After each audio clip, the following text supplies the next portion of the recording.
ধারাবাহিকের শুরুতে আমরা শিবপ্রসাদকে দেখতে পাই। সে লাড্ডু এবং পিকুর স্কুলে গিয়ে জানতে পারে আজকে তাদের ইউনিট টেস্ট ছিল, স্কুলে আসেনি। এ কথা শোনার পরে তো শিবপ্রসাদ থমকে যায় এবং কান্না করতে থাকে। পরবর্তীতে লহরী শিবপ্রসাদকে বলে তার শ্বশুরবাড়িতে ফোন করে খোঁজ নেবার জন্য। সেখানেও তো যেতে পারে। শিবপ্রসাদ বলে সেখানে কেন যাবে, ওদের তো স্কুলে আসার কথা। লহরী বলে একবার তো ফোন করে খোঁজ করে দেখুন। পরের সিনে শিবপ্রসাদ দীপালির ফোনে ফোন করে। দীপালি শিবপ্রসাদের ফোনটা রিসিভ করেই তাকে বলতে থাকে, সেদিন যা হলো তা তুমি মন খারাপ করো না। আমি তোমার জন্য কিছু রান্নাবান্না করেছি, সেগুলো ড্রাইভারের হাত দিয়ে পাঠাবো ভাবছিলাম। তাই তো তোটেলিকে ফোন করে বলতে যাচ্ছিলাম সে যেন রান্না না করে।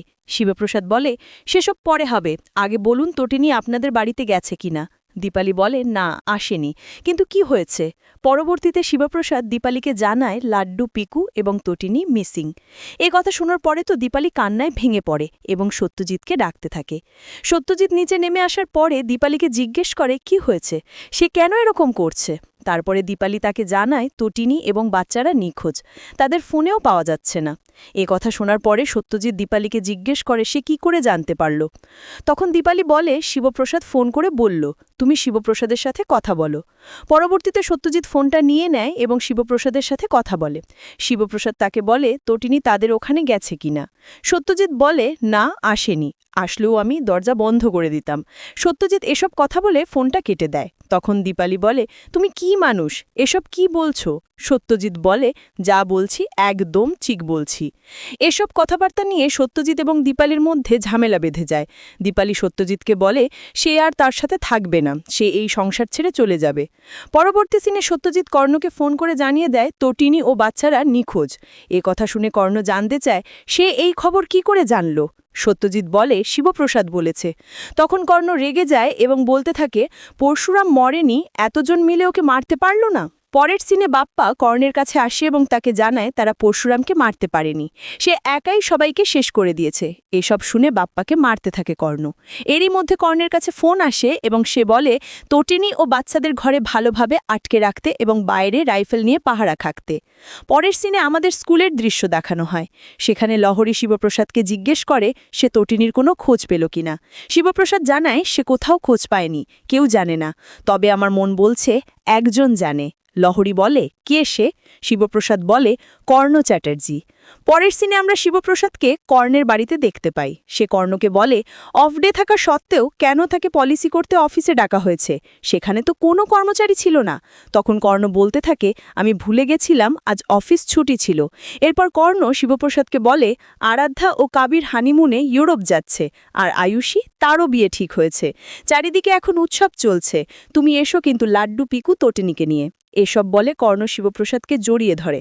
তখন শিবপ্রসাদ বলে তটিনী কোথায়? এ কথা শুনে কর্ণ বলে আমি কি করে জানব তটিনী কোথায়। এরপর সেখানে কাবির আসে এবং বলে কি ব্যাপার, আজকাল নিজের বউয়ের খোঁজ রাখেন না নাকি, কোথায় যায় নাকি পাড়ার লোক খোঁজ রাখে। এ কথা শুনে শিবপ্রসাদ রেগে যায় এবং কাবিরকে মারে। তখন কর্ণ চ্যাটার্জি শিবপ্রসাদের কলার চেপে ধরে। পরক্ষণে তার মনে হয় এটা পরশুরাম, তার কাছে গান থাকতে পারে, তাই এত উত্তেজিত হলে হবে না। এরপরে শিবপ্রসাদ কর্ণ চ্যাটার্জিকে বলে আমি যেটা ভাবছি সেটা যদি সত্যি হয় তাহলে তোমাকে কেউ বাঁচাতে পারবে না, তোমার একটা পলিসি করে নেওয়া উচিত, তুমি মরলে আরাধ্যা এবং কাবিরের টাকা প্রয়োজন হতে পারে। এসব কথা বলে শিবপ্রসাদ সেখান থেকে বের হতেই যাবে, তখন তার কাছে একটা ভিডিও আসে। শিবপ্রসাদ ভিডিওটা অন করে দেখতে পায় লাড্ডু এবং পিকু কান্নাকাটি করছে এবং তাদের বাবাকে উদ্দেশ্য করে বলছে আমাদের এখান থেকে নিয়ে যাও, ওরা আমাদের মেরে ফেলবে। এর মধ্যেই শিবপ্রসাদের কাছে ফোন আসে এবং ফোনের ওপাশ থেকে শিবপ্রসাদকে বলা হয় যেই লোকেশন পাঠানো হচ্ছে সেই লোকেশনে চলে এসো, চালাকি করার চেষ্টা করলে কেউ বাঁচবে না। পরের সিনে আমরা শিবপ্রসাদকে দেখতে পাই সে রাস্তায় একা একা হাঁটছিল।